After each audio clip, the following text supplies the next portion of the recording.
Olá pessoal, estamos de volta em mais um podcast. Nós estamos agora no podcast número 76 e nesse Chácara Talk nós vamos aprofundar a reflexão e o diálogo sobre o tema Reset, e agora falando sobre o desafio de reiniciarmos a nossa vida comunitária. E para esse bate-papo muito interessante, muito importante, eu convidei o Ricardo Augusto, que nos trouxe a reflexão nessa semana sobre esse tema. Seja bem-vindo, Ricardo. E também o Cariston, que no mesmo dia que o Ricardo Augusto conduziu a reflexão sobre esse tema, teve a oportunidade de nos abençoar com a música, inspirando os nossos corações aí para reflexão na palavra, né? Tudo bom, Ricardo Augusto, Cariston, como vocês estão? Graças a Deus, tudo bem. Essa segunda-feira mais fresca por conta da chuva do final de semana, então, só alegria. Muito bom dia, muito boa tarde ou boa noite, gente. Muito bom estar aqui mais uma vez. Aliás, hoje, dia 11, comemorando meu aniversário de casamento. 13 anos, 11 de outubro de 2021. Então, muito feliz por poder fazer parte. Parabéns, cada um tem a sua lembrança do dia 11. Dia 11 me lembra que hoje completa um mês da minha cirurgia. Ela foi dia 11 de setembro. Então, a minha lembrança não é tão agradável como a sua. A sua é bem melhor, cara. Estou parabéns. É perspectiva de vida, né? Cada um tem seu momento. Legal. Vocês aí, Gaston. Então, o Ricardo Augusto nos trouxe essa reflexão sobre o desafio de nós reiniciarmos nesse momento aí, quase pós-pandemia, mas ainda na pandemia, o que demanda de nós alguns cuidados, mas o desafio de reiniciarmos a vida comunitária. E aí, o movimento é do remoto ao presencial. E o Ricardo Augusto trouxe uma reflexão muito interessante, pegando ali o texto de Romanos capítulo 1, quando o apóstolo Paulo escreve à igreja que se encontrava em Roma, e ele faz uma distinção muito clara e interessante. A primeira parte do texto, ele fala tudo o que aconteceu, apesar dele não estar presente. E aí nós temos a oportunidade de olharmos para trás e perceber que, apesar de nós não estarmos presentes nos encontros como comunidade, nós tivemos as mesmas oportunidades que o apóstolo Paulo menciona, e a gente vai conversar sobre ela. E depois Paulo fala que ele gostaria de estar presente, e é muito interessante quando Paulo fala que quer estar presente, por quê? Ele quer estar presente. Antes da gente entrar aqui no bate-papo com algumas perguntas e respostas, eu queria pedir, Ricardo Augusto, fala um pouco sobre essa reflexão que você trouxe. Para você, qual é o centro dessa reflexão? Qual é o grande desafio para discípulos de Jesus nesse momento que nós estamos vivendo? Vamos lá. Pensando talvez nesse grande desafio, eu vi que esse tempo de pandemia, como a gente tem conversado em várias outras ocasiões, fez uma distinção clara de discípulos de consumidores, né? Nós pudemos, assim, ver muitas pessoas crescendo em maturidade, crescendo na direção do exercício diário de uma vida em missão, mas, ao mesmo tempo, esse mundo online para o qual nós somos empurrados gerou algumas tentações, trouxe alguns confortos excessivos, e isso também gerou desafios internos para a nossa vida em comunidade, né? E eu acho que um dos grandes desafios que a gente tem agora tem a ver com isso, com responder essa pergunta que o apóstolo Paulo está trazendo para nós a resposta, como você levantou, né? Por que ele deseja estar presente? Por que ele anseia estar presencialmente com aquela comunidade de discípulos em Roma? A gente compreender essa resposta, eu acho que ela vai lançar luz para os desafios que a gente acumulou ao longo desse tempo de pandemia? Qual é a motivação do apóstolo Paulo para desejar estar presente, né? E, Cariston, você que teve a oportunidade de ouvir a reflexão por 2 vezes, no encontro da manhã e da noite, o que te chamou mais atenção nessa reflexão? O que falou alto no seu coração? Para você, qual é o ponto central dessa reflexão? Eu acho, Ricardo, que, assim, o que me faz pensar, e a gente vive um tempo até de polarização em relação ao culto online e presencial, né? Tudo no Brasil agora se polariza, inclusive isso também. Então, mas eu acho que, assim, para mim fica claro o seguinte: as duas questões, as duas formas de cultuar funcionam bem, né? É claro que existe demandas em relação à vida da pessoa naquele determinado momento. Nós tivemos um tempo de pandemia onde ninguém podia sair de casa. Hoje a gente está tendo uma flexibilização diante disso. Naturalmente a gente consegue voltar algumas coisas que a gente até então não podia fazer. Então, para mim, me chama a atenção o seguinte: o evangelho não deixou de ser propagado, mesmo com a distância, e isso não é só nesse texto de Romanos, né? A gente tem um monte de situações na Bíblia, inclusive muito com Paulo até, onde o evangelho não deixa de ser propagado, mesmo ele estando distante da igreja que ele amava, que ele plantou, que ele cuidou. Mas, ao mesmo tempo, assim, ele sempre está ansiando, né? Ele sempre está desejando estar com a igreja, e não é só no texto de Romanos, a gente vai ter em outros momentos Paulo querendo servir os irmãos, querendo estar junto. Então, eu acho que essas duas coisas me chamam a atenção. Existe a igreja que às vezes está distante por alguma questão necessária daquelas pessoas, mas existe o desejo de estar junto, né? E essa ansiedade em estar junto é legal, né? Estar junto, obviamente, não só para consumir, a gente vai falar um pouco disso, mas estar junto para poder servir e compartilhar a vida. É interessante, Cariston, que quando você fala que no meio evangélico brasileiro agora se inicia uma polarização entre aqueles que são a favor do culto online e do culto presencial, isso me faz lembrar aquela conversa de Jesus com a mulher samaritana, e é como se a mulher samaritana, ao invés de estar perguntando para Jesus a qual dos 2 montes se deve adorar a Deus, a mulher samaritana nos dias atuais está perguntando como se deve adorar a Deus, através dos encontros presenciais ou através dos encontros online.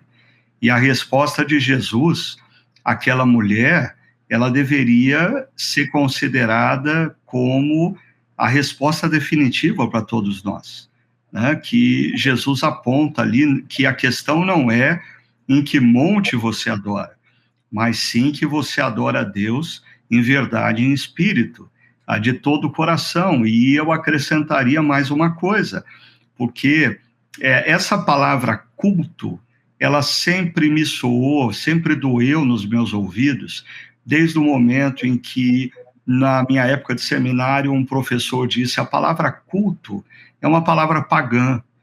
Os pagãos têm culto, porque o culto implica num sacrifício para agradar os deuses e ter a benevolência dos deuses. Cristãos não têm culto.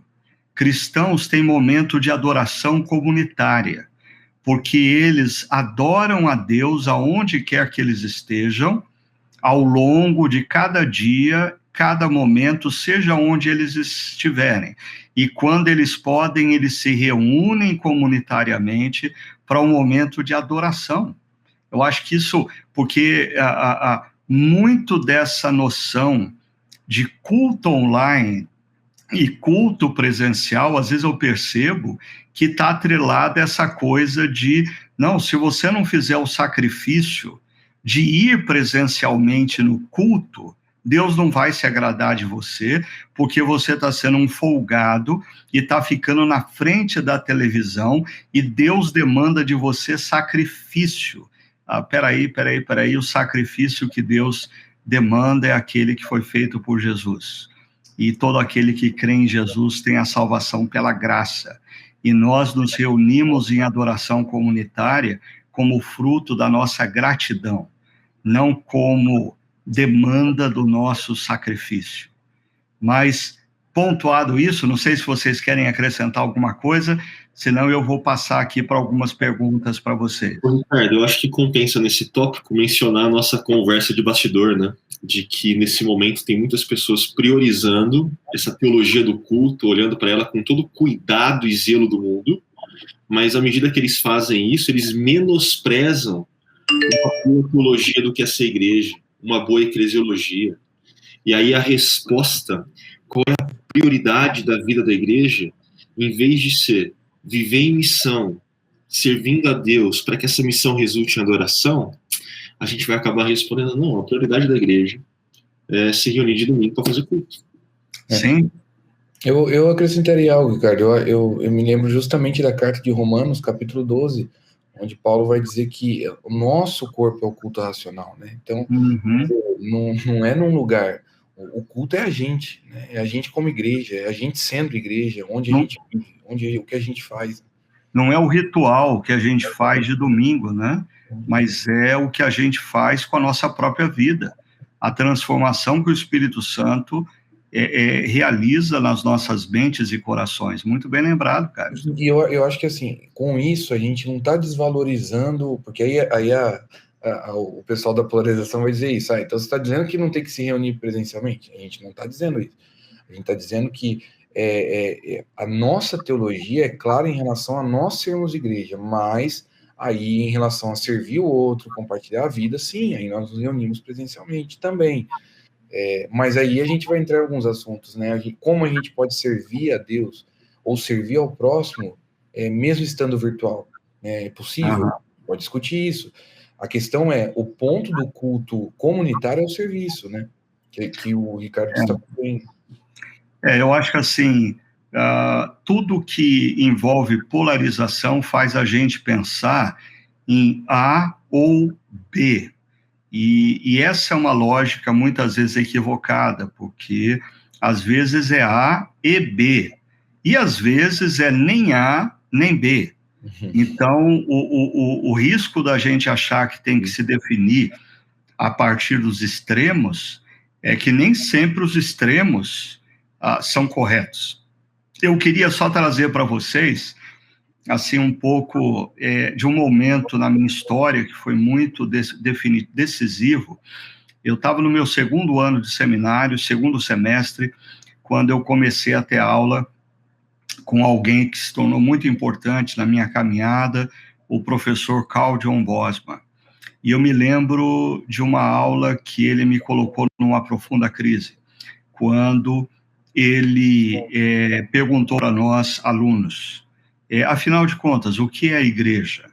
E aí os alunos começaram a dar respostas, e boa parte das respostas apontavam para o fato de que a igreja é culto, a igreja é a comunidade que adora a Deus na história.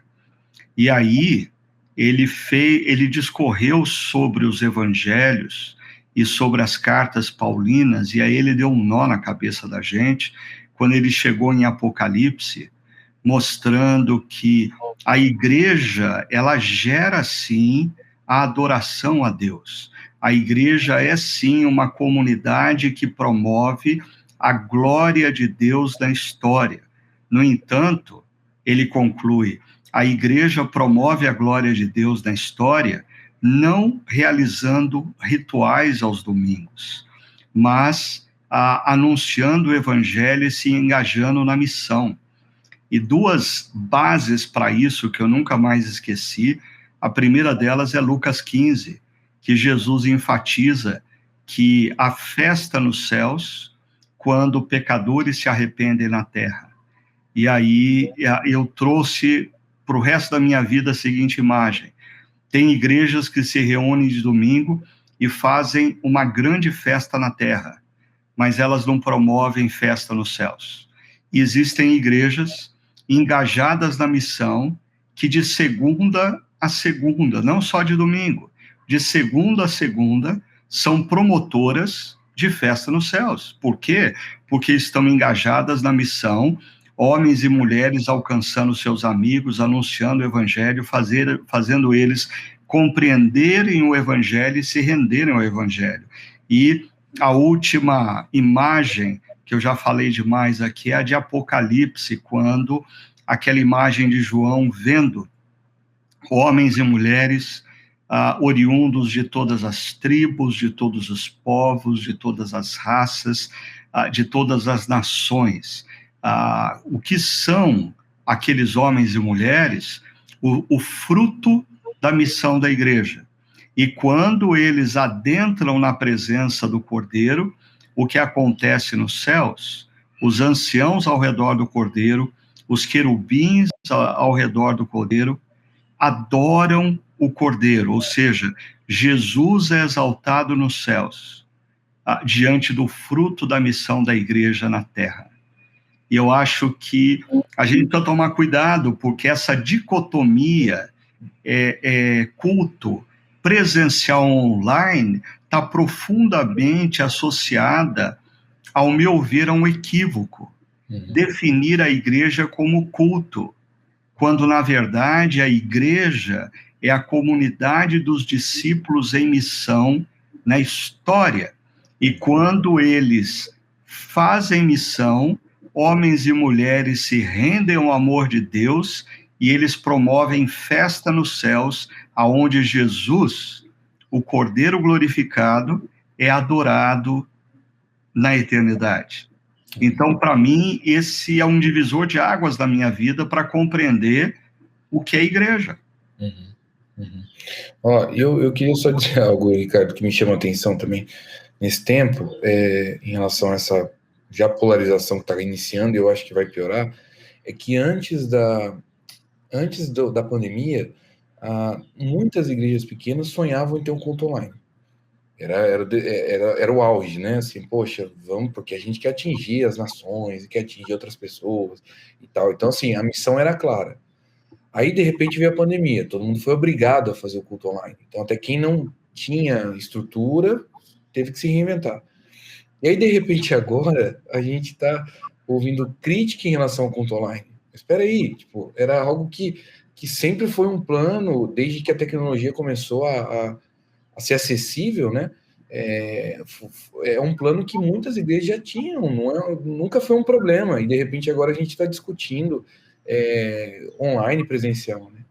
Então, me chama a atenção isso daí, nesse tempo. O Ricardo, eu sou grato demais por essa sua fala. Para mim ela é precisa e ela faz meu coração vibrar, de verdade. Porque uma das coisas que eu tinha em oração constantemente durante as mensagens ontem, era isso, né? Eu não quero que essa polarização, que essa briga, culto online, culto presencial, apareça como sendo a preocupação da reflexão, não. A preocupação da reflexão não é essa discussão, é como nós, sendo discípulos de Jesus, vivendo em comunidade, vivemos em missão. Como que, no caso, a gente vai usar tecnologias para que o nosso exercício em missão seja potencializado, para que a gente promova festas no céu, e como que nós, presencialmente, juntos, nessa dinâmica de encontro, também vivemos de uma forma que promova a festa no céu. E assim, eu, para deixar claro, e talvez o que eu vou dizer agora pode ser um grande tiro no meu próprio pé, e muita gente da nossa comunidade resolva adotar essa prática que eu vou dizer. Mas eu tenho feito a seguinte comparação na minha mente. O cristão A é um cristão que frequenta os encontros presenciais, e ele participa dos momentos de adoração comunitário, não perde um sequer, mas ele faz isso como consumidor. E isso não faz diferença nenhuma na vida dele de segunda a sábado. É interessante que um dos argumentos que eu escuto é que nós não podemos oferecer os encontros de adoração online, porque isso incentiva a cultura consumidora. Desculpa, mas um dos problemas que a pandemia evidenciou é que boa parte das pessoas que participavam dos nossos encontros todos os domingos, eles estavam consumindo igreja, eles estavam consumindo pregador, eles estavam consumindo boa música. Então, não é o encontro remoto que gera consumidores.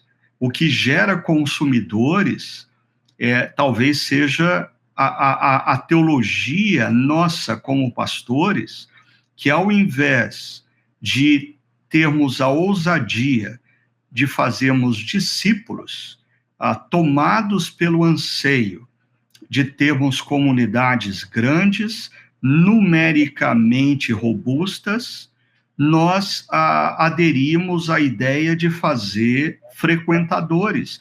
E nós começamos a nos comparar entre pastores pelo número de assentos tomados no domingo.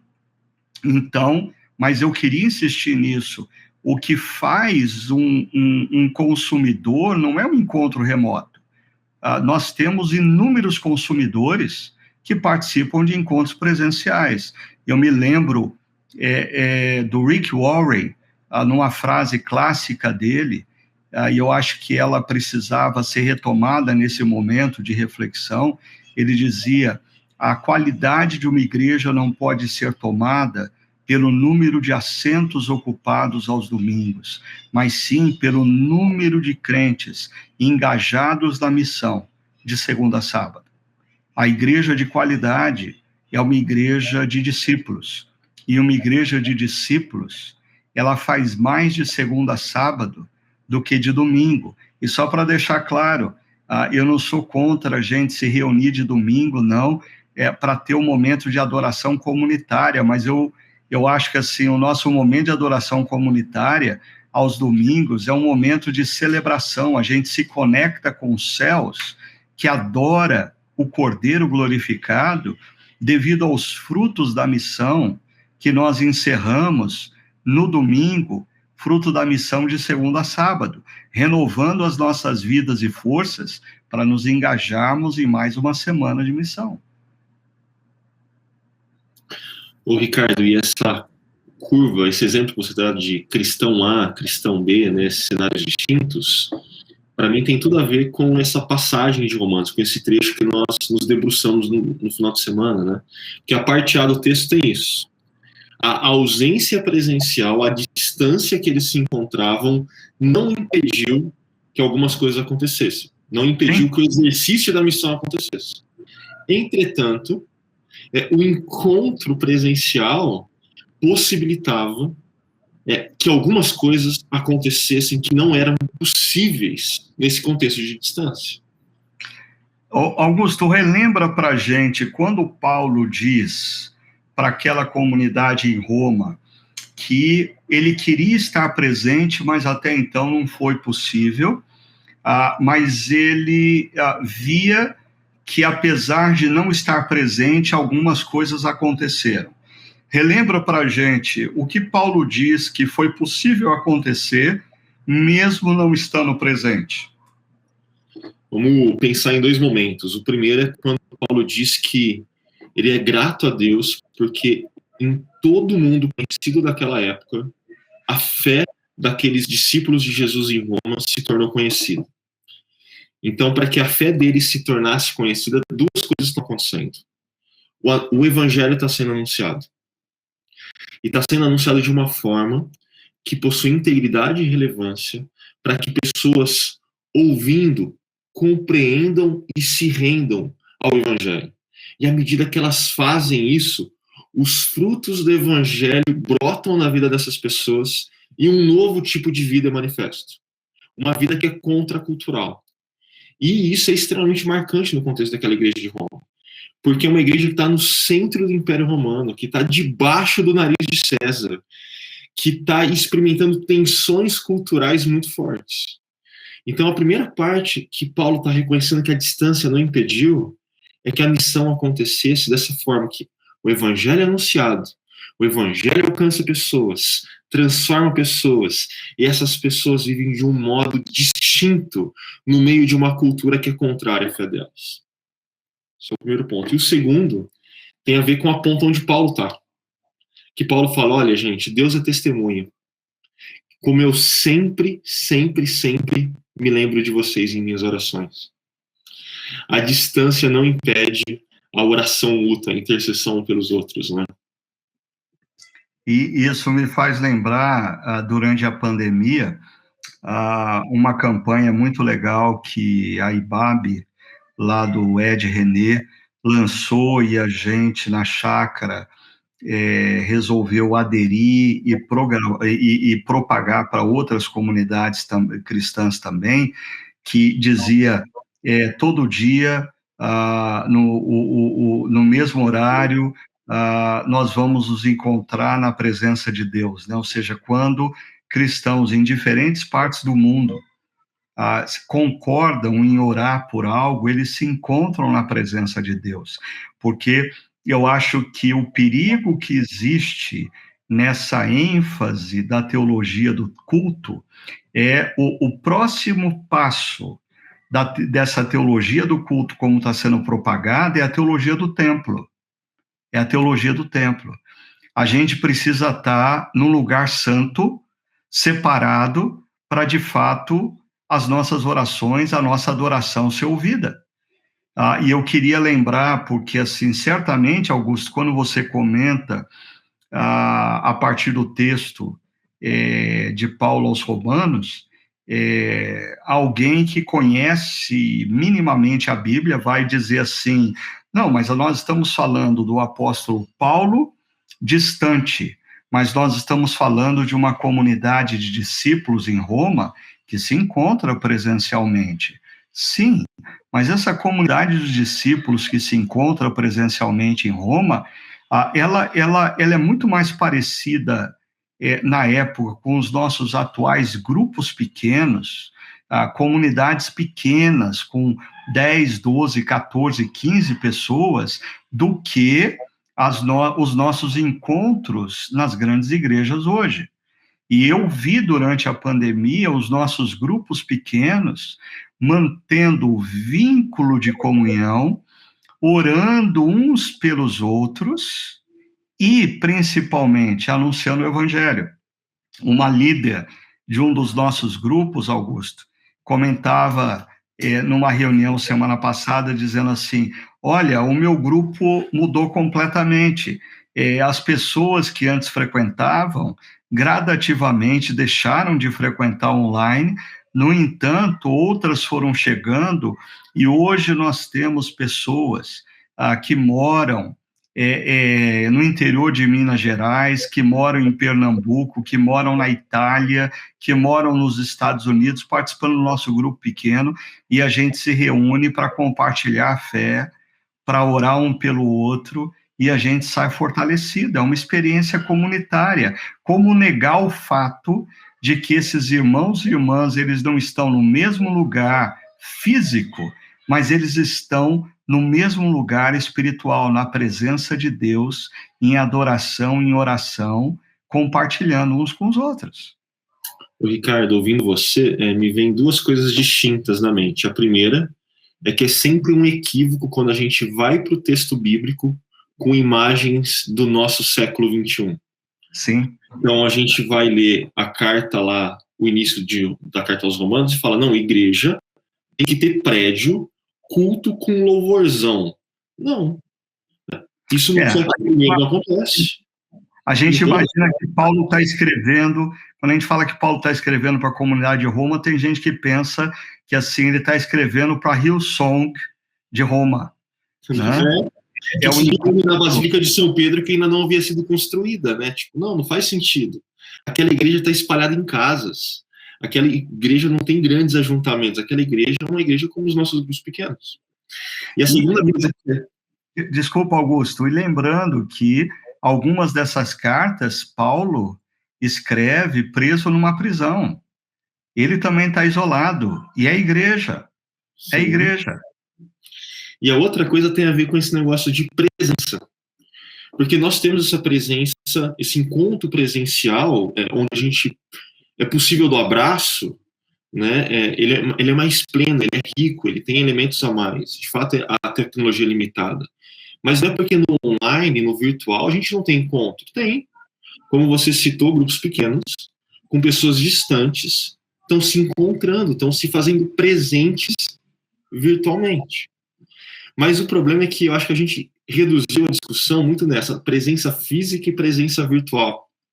Mas a gente se esquece, e o exemplo que você trouxe do Ed, né, todo dia, meio-dia, a igreja reunida nesse lugar chamado oração, aponta que a gente esqueceu dessa presença mística, de que por conta de quem Deus é, nós, como igreja, podemos estar reunidos espiritualmente, de uma forma mística, sendo igreja.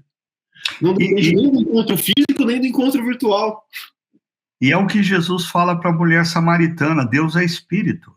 E importa que os seus adoradores o adorem em espírito e em verdade. Ou seja, Deus não está preocupado com em que lugar vão se reunir para adorá-lo, nem muito menos a quantidade de pessoas que vão se reunir para adorá-lo, uma família.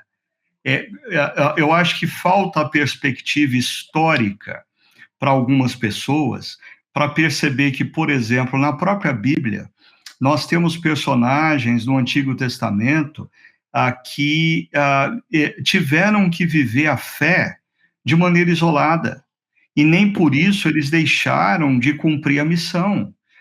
Seja um Daniel na Babilônia, seja um Neemias no Império Assírio, lembrando que o evento das sinagogas é muito posterior. É no período interbíblico que as sinagogas se tornam efetivamente fortes entre os judeus dispersos. Mas mesmo na era cristã, quando nós vemos o movimento dos pais do deserto, existem sim comunidades que se deslocam para o deserto, mas existem determinados pais do deserto que se isolam mesmo dessas comunidades. Existem períodos na história de perseguição que a igreja não se reúne. Existem momentos na história de guerra que a igreja não se reúne. Quer dizer, desculpa, eu talvez tenha cometido um equívoco, porque muitas vezes, nesses períodos de perseguição e guerra, uma família cristã se reúne e ali está a igreja. E ela sabe que numa outra casa, uma outra família está reunida. E eles sabem que eles são igreja naquele espaço físico, mas que eles estão unidos a uma igreja maior que está dispersa por vários espaços. Então, assim, é um perigo muito grande nós criarmos dogmas, como o Ricardo Augusto falou, baseado nas imagens que nós temos no século XXI, dessa igreja que tem espaço físico. Nem sempre igrejas ao longo da história tiveram espaço físico, que se reúnem todos os domingos, nem sempre a igreja teve liberdade e possibilidade de se reunir de domingo, mas é importante a gente fazer uma curva aqui agora, Cariston e Augusto. E aí o pessoal que está nos acompanhando e alguns que estão bravos com a nossa lógica vão ficar surpresos, porque a gente precisa falar da segunda parte do texto, quando o apóstolo Paulo diz: apesar de tudo isso, eu quero estar presente com vocês. E a grande questão é, qual é a motivação de Paulo para estar presente? Que tal vocês lembrarem um pouco do que foi colocado na reflexão dessa semana? Por que Paulo, no texto de Romanos 1, a partir da segunda parte do verso 10, afirma que ele deseja estar presente? Só antes de responder o porquê, eu acho que é bom a gente salientar que não é simplesmente que Paulo queria, não, Paulo queria muito, muito.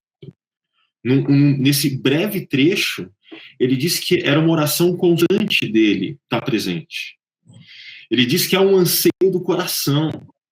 E ele disse que ele já havia tentado estar presente outras vezes, mas que não havia sido possível. Né? Em 3 momentos ele salienta isso, né? Esse anseio por esse encontro presencial. E aí o porquê. Caliston, você que ouviu 2 vezes aí, quer aproveitar, deixa?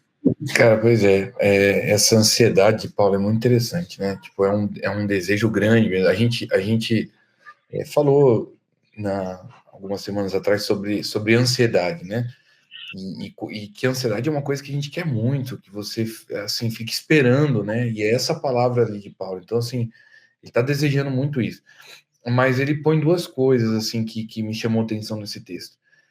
A primeira é a fim de compartilhar, né, executar ali o dom na vida daquelas pessoas. E realmente a comunidade, de forma presencial, né, ou a gente tem essa oportunidade, porque a gente encontra pessoas e serve uns aos outros, né? Então, assim, mesmo a gente servindo quem está online, quem está distante, quem não pode estar aqui agora, de alguma forma eu ali tocando com a minha música, falando com as pessoas, quem está ali presencialmente ou quem está em casa, né? Eu sinto assim, poxa, eu estou compartilhando dom com essa pessoa, estou compartilhando a minha vida com essa pessoa. E ao mesmo tempo, uma coisa que eu falei ontem que o texto traz é sobre encorajar uns aos outros, né?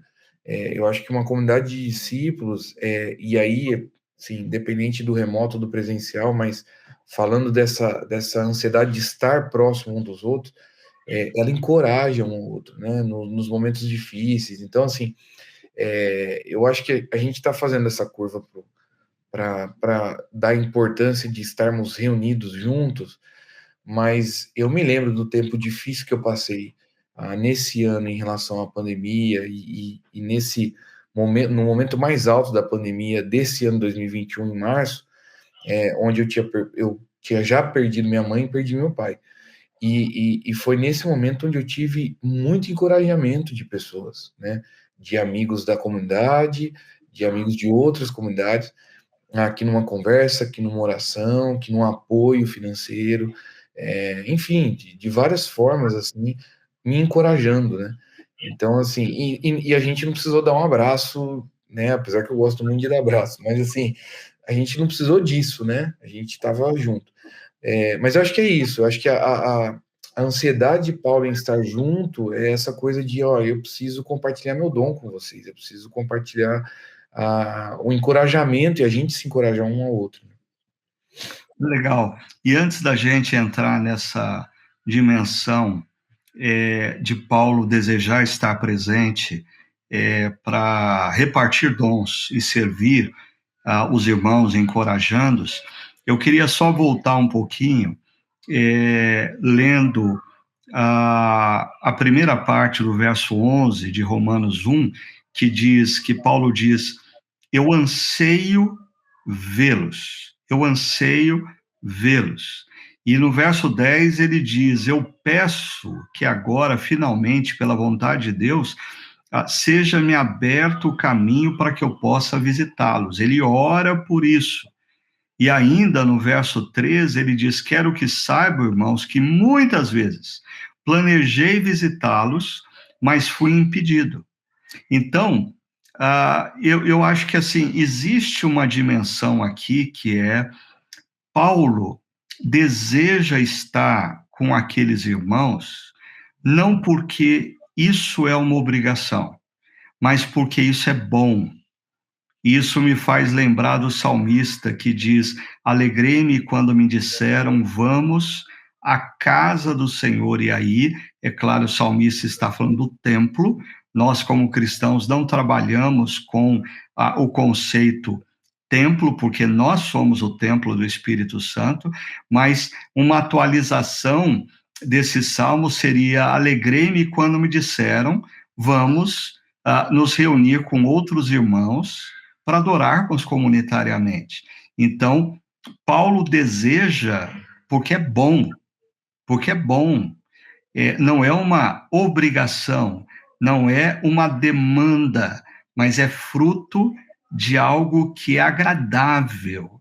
E isso a gente precisa resgatar nos dias atuais. Eu posso participar do culto ou do encontro online, sentado no sofá da minha casa, e mesmo assim estar engajado na missão, num grupo pequeno, compartilhando dons, movendo esse grupo pequeno a servir durante a semana?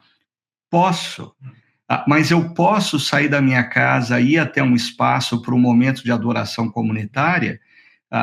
Por quê? Porque é bom isso. Se é possível, é agradável fazer isso. Ou seja, tem o fator alegria, não o fator obrigação. Ô, Ricardo, vou dar um exemplo disso, que para mim foi pessoal e foi muito importante para mim, né? A nossa equipe pastoral da chácara, pelo menos desde que eu cheguei na equipe, segunda-feira de manhã é o nosso tempo de encontro para orar e também para planejar e pensar os próximos passos no nosso exercício da missão como chácara primavera, né? Mas após esse tempo, a gente também almoçava juntos. E a pandemia não roubou esse tempo da gente, ele só empurrou para o virtual. A gente continuou orando um pelos outros. A gente começava a semana assim, orando um pelos outros. E quantas vezes assim, a oração de vocês por mim me abençoava assim de uma forma indescritível. Mas a gente não podia mais almoçar junto. Cada um estava almoçando na sua casa. E recentemente, na conferência do CTPI, pelo menos alguns dos pastores da nossa comunidade que estavam ali presentes, a gente conseguiu almoçar junto. E como foi gostoso. Foi bom demais, assim, como que encheu meu coração. Mas aconteceu também um sentimento paradoxal naquele momento. Porque a falta, por exemplo, de você que tinha acabado de sair da cirurgia e não podia estar presencialmente, para mim foi salientada. Então, o encontro presencial foi riquíssimo, riquíssimo, mas ao mesmo tempo ele me lembrou de pessoas que eram para estar ali e que precisavam continuar sendo alvos da minha oração. E isso acontece todo domingo, quando eu estou encontrando pessoas que estão se achegando para a nossa comunidade para encontro comunitário de adoração, e aí algumas eu não vejo, e eu lembro que eu preciso orar por elas, que eu preciso ao longo da semana mandar uma mensagem, fazer uma ligação. Então eu aproveito muito, é rico, me alegra, faz bem, mas também saliento algumas ausências e continuo me movimentando na direção do outro. Eu acho que uma coisa que o Ricardo destacou ontem, e que eu acho interessante a gente falar também, é como o culto, assim, o momento que a gente vive, a gente deixou claro aqui nessa conversa que o culto online, né, o momento online, não é um grande problema.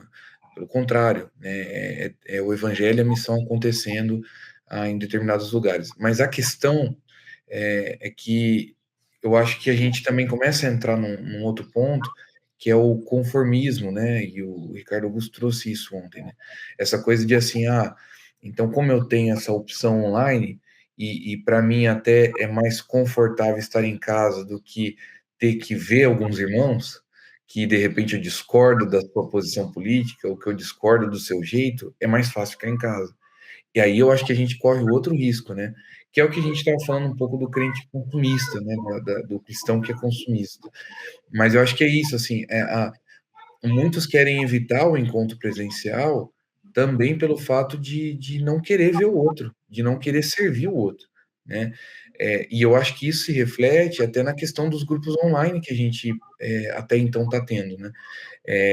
Que muitos acabaram deixando, eu sei que tem realidades diferentes de trabalho e tal, mas eu acho que existe uma questão muito forte aí do que a pandemia está revelando, né? E o próprio Augusto ontem destacou uma frase do Ricardo de a pandemia ser esse acelerador de processos, né?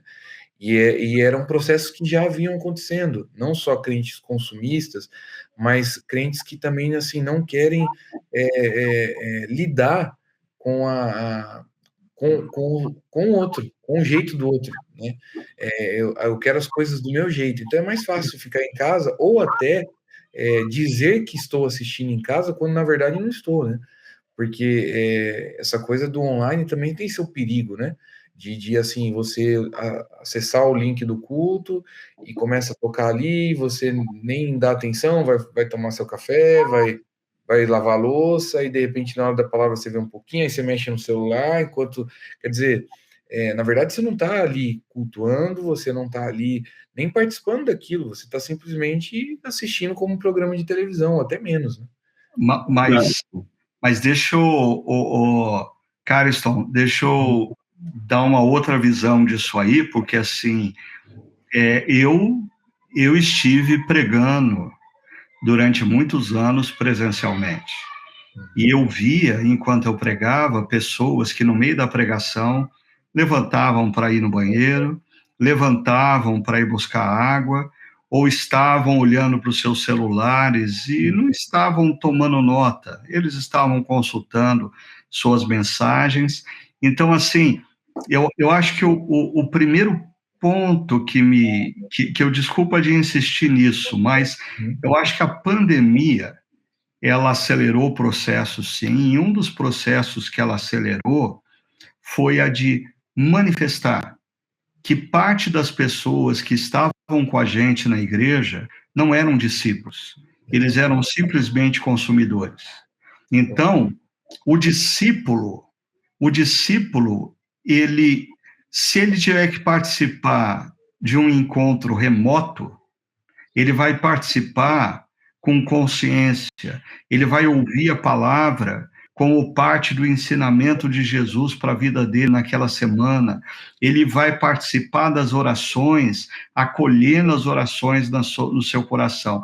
O mesmo vai acontecer presencialmente. Agora, se o indivíduo é consumidor, quer ele esteja presente, quer ele esteja remoto, ele vai se portar do mesmo jeito. Como diz Tiago, lá na carta dele, o consumidor é como esse sujeito que contempla a sua imagem no espelho, e quando ele sai fora, ele não se lembra mais do que ele contemplou, ele não se lembra mais do que foi ensinado, ele não se lembra mais da ênfase da oração, ele não se lembra mais da canção que foi cantada. Por quê? Porque ele é um mero consumidor. Agora, um ponto importante, Cariston, que você traz para a gente, e que eu queria salientar, é que, sim, apesar da pandemia acelerar processos e revelar essa faceta consumidora de muitos que estavam ligados à igreja, e eu acho que a gente precisa repensar se a nossa postura tem sido de consumidor ou de discípulo. E é hora da gente fazer um reset e nos engajarmos nesse novo momento como discípulos. Mas daí, como discípulos, eu posso ser tentado a olhar para o encontro remoto e falar assim, olha, eu reúno aqui a minha família, eu participo do momento de adoração, a gente está engajado na oração, a gente escuta a palavra com atenção, e quando termina, a gente tem até um tempo de discussão acerca da reflexão bíblica. É tudo muito bom. Por que nós devemos estar presencialmente? Aqui eu quero resgatar o que vocês colocaram. Porque existe uma dimensão do discipulado que a distância necessariamente a gente não consegue fazer, que é servir ao outro compartilhando dons. Quando pessoas se movem no domingo para servir no Chácara Kids, para servir no Ministério de Música, para servir no Ministério de Transmissão, para servir na recepção, eles estão compartilhando dons. E é interessante que Paulo diz, eu não quero estar com vocês porque eu quero ter uma experiência participando do momento de adoração presencialmente, ouvindo a pregação presencialmente. Não, eu quero estar com vocês porque eu quero compartilhar com vocês um dom, de maneira que vocês sejam encorajados e de maneira que eu seja encorajado. Ou seja, a motivação eu preciso servir. Se eu sou discípulo, parte da agenda do discípulo é servir outros irmãos. Uhum. E a estrutura de como Paulo articula isso é muito clara. Anseio vê-los, ele começa no verso 12.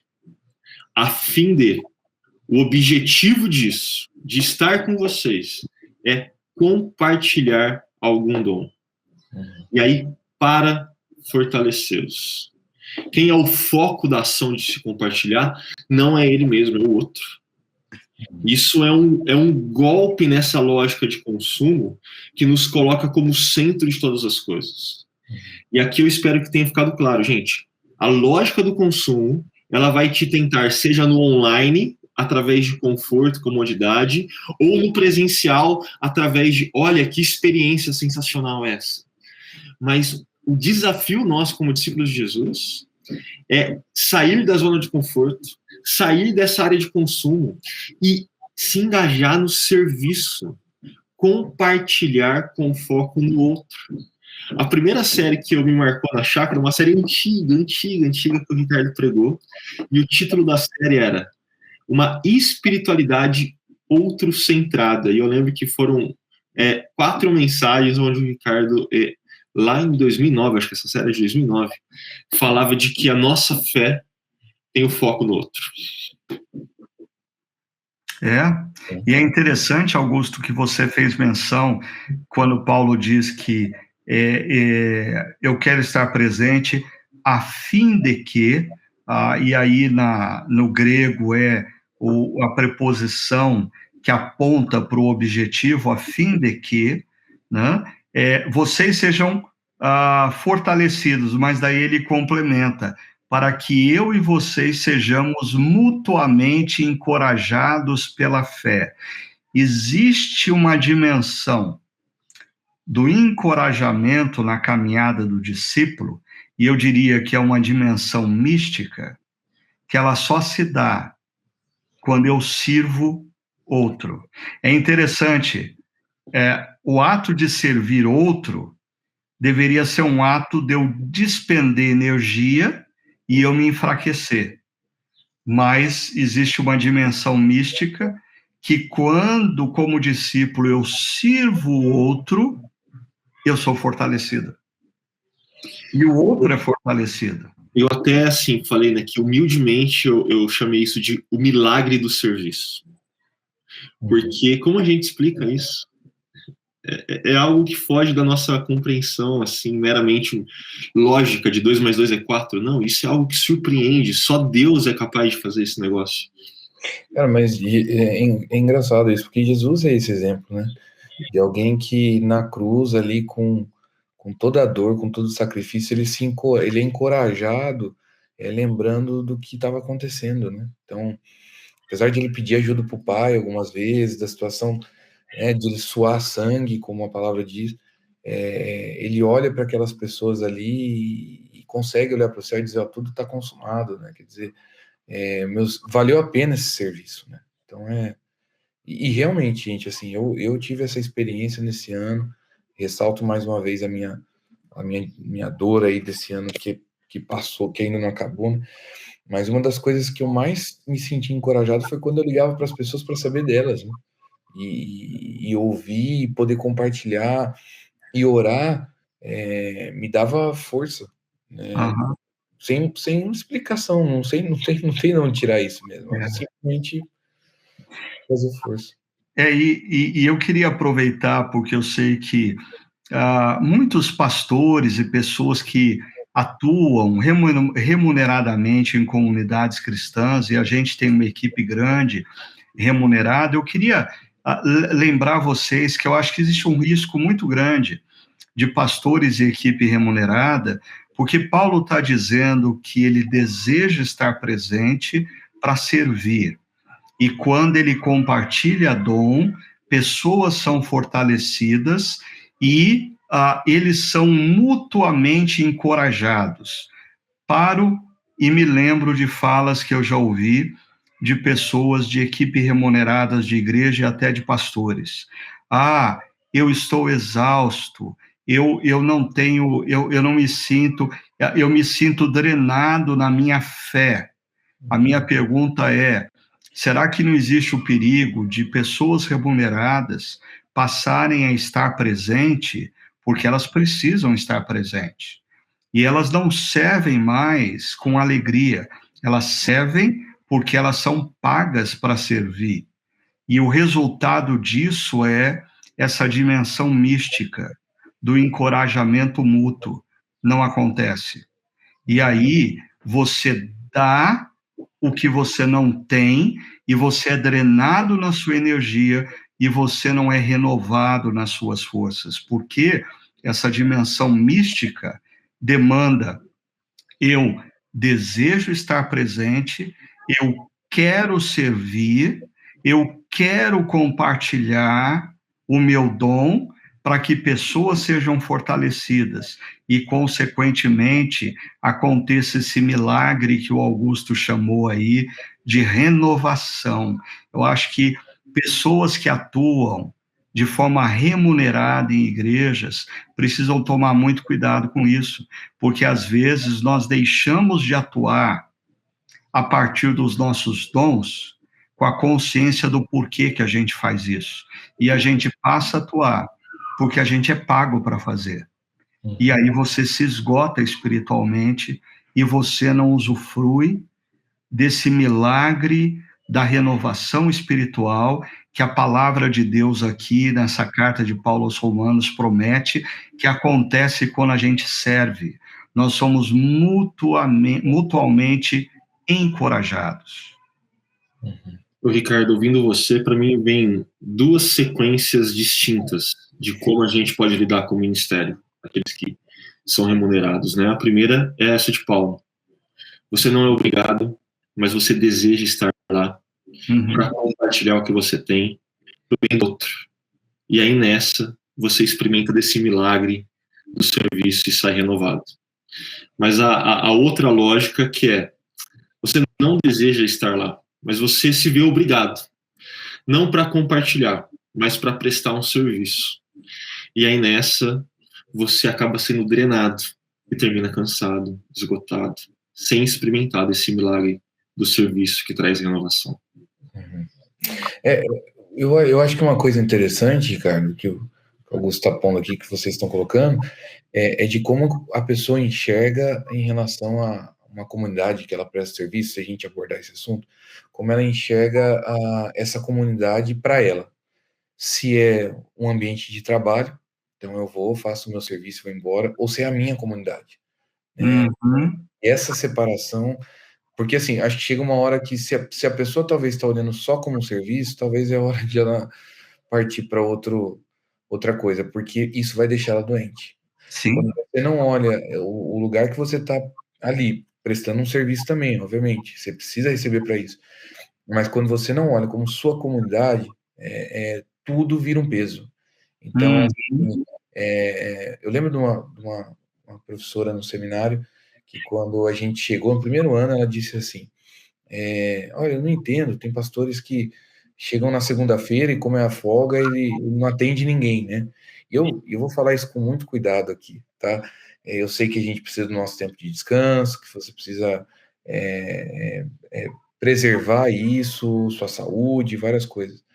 Mas, gente, a pessoa que vai numa comunidade, que não recebe para estar ali, ela dá o domingo dela de folga para estar servindo. Então, eu não sei, assim, eu fico pensando, é claro, eu tenho minha família, eu tenho minhas coisas, e a gente tem que ponderar tudo isso, mas, poxa, no sábado, por exemplo, que era o meu dia de descanso, e o Ricardo Augusto também teve isso, nesse sábado, nós fomos fazer casamento, né, e foi uma alegria participar da vida daquele casal. Por quê? Porque é a minha comunidade, porque são pessoas que a gente está convivendo junto, são discípulos de Jesus que a gente está vendo ali algo acontecendo na vida delas, né? Então sai do âmbito profissional, apesar de ser parte desse serviço, mas vai para um lado de comunidade, de a gente poder servir o outro, né? Ricardo, e só pegando esse gancho ainda com relação a cuidados de quem trabalha remuneradamente na igreja, porque a lógica do consumo está aí. Essa narrativa consumista, ela gerou consumidores, mas ela também gerou prestadores de serviço. Geram profissionais. Profissionais, exatamente, profissionais da fé. Gente que não é discípulo. Tem quem exige, tem quem paga, né? Tipo, Eu tive uma experiência nesse processo pós-cirurgia e recuperação, e eu tenho percebido isso ao longo da vida, na própria comunidade. Existem alguns irmãos e irmãs que eles são médicos, e eu percebo assim, eles amam o que eles fazem. Eles amam o que eles fazem. E porque eles amam o que eles fazem, essa fronteira entre a atividade profissional e o momento de folga, ela não é tão clara. E o médico que foi responsável pela minha cirurgia, Dr. Vilmar, eu sou muito grato a ele. Eu não sei se eu chamo isso de profissionalismo ou de paixão que ele tem pelo que ele faz. Porque, assim, durante o meu processo de recuperação, quase que diariamente, todo final da tarde, ele me ligava, nem que fosse para uma conversa rápida de 1 minuto, mas dizendo como você está, alguma dor, algum fato novo, por favor, se tiver alguma coisa, entre em contato comigo.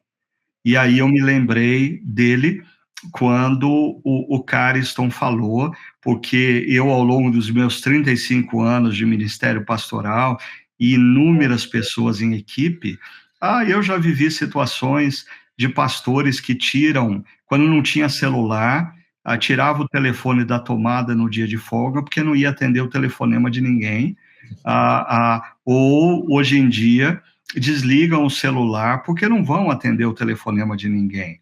Mas escuta, existem irmãos e irmãs que vão precisar, talvez, da gente numa situação emergencial. E o Cariston falou, usou uma expressão, é pesado. Eu costumo dizer que, para mim, quando a pessoa faz o que ela é apaixonada por fazer, tudo é leve. Mas quando a pessoa faz o que ela não é apaixonada por fazer, tudo é muito pesado. Tudo é muito desgastante. E eu diria que algumas pessoas que atuam remuneradamente em igreja, pastores ou líderes de ministérios, eles precisam parar e pensar, por que está tão pesado? Eu diria, talvez, fazendo aqui um link com a nossa reflexão do próximo domingo, dia 17, porque esqueceram do primeiro amor, porque esqueceram do porquê. E talvez a nossa renovação para voltar a sentir o desejo de servir outros, como Paulo queria estar presente para servir, esteja na próxima reflexão do dia 17 de outubro, que vai ser acerca do reiniciar o amor, reiniciar a paixão, voltar ao primeiro amor. Já estou fazendo a propaganda aqui e caminhando para a gente encerrar o nosso podcast. Augusto e Cariston, mais alguma coisa que vocês queriam acrescentar? Cariston, pode ficar à vontade para começar. Não, eu acho que fica bem claro, assim, que a gente, de alguma forma, para mim, essa reflexão fica a seguinte lição. Do remoto ao presencial. A questão é o quanto nosso coração está em servir o nosso próximo. Né? Acho que isso, para mim, que eu guardo de hoje. Eu diria 2 coisas. A primeira é uma dica, para você ouvir novamente a reflexão do pastor Ricardo, ainda nessa série, de reiniciando a igreja de consumidores a discípulos. Eu acho que vai somar muito. E a segunda que eu diria é, você que está chegando no final desse podcast e não está servindo ainda, não deixa para depois. Se coloque nessa posição para que você experimente esse milagre do serviço também. Nossa. E eu termino convidando vocês para estarem acompanhando os encontros da nossa comunidade no próximo dia 17 de outubro. Vai ser nós vamos estar encerrando a série Grande Reset, e vamos estar falando sobre justamente a necessidade, nesse momento, da gente reiniciar o nosso amor, a nossa paixão por Deus, porque por detrás de toda essa discussão que a gente traz hoje, participar do momento comunitário, de adoração comunitária de maneira remota ou presencial. Antes, talvez, a gente precise fazer um check-up mais profundo. Como que está o nosso primeiro amor? Não vamos fazer nada por obrigação, vamos fazer como fruto do nosso amor por Jesus e da nossa paixão. Então, nos acompanhe no próximo domingo, às 9, às 11 e às 19 horas. Se você vai participar presencialmente, lembrando que quarta-feira nós abrimos a oportunidade de você fazer reservas. Se você vai acompanhar remotamente, faça isso com grande reverência de coração, como discípulo de Cristo, atento ao mover do Espírito Santo de Deus, e seja abençoado nessa dimensão mística que une discípulos de Cristo, independentemente de onde eles se encontrem fisicamente. Deus abençoe cada um de vocês e que todos vocês tenham uma excelente semana. Até lá.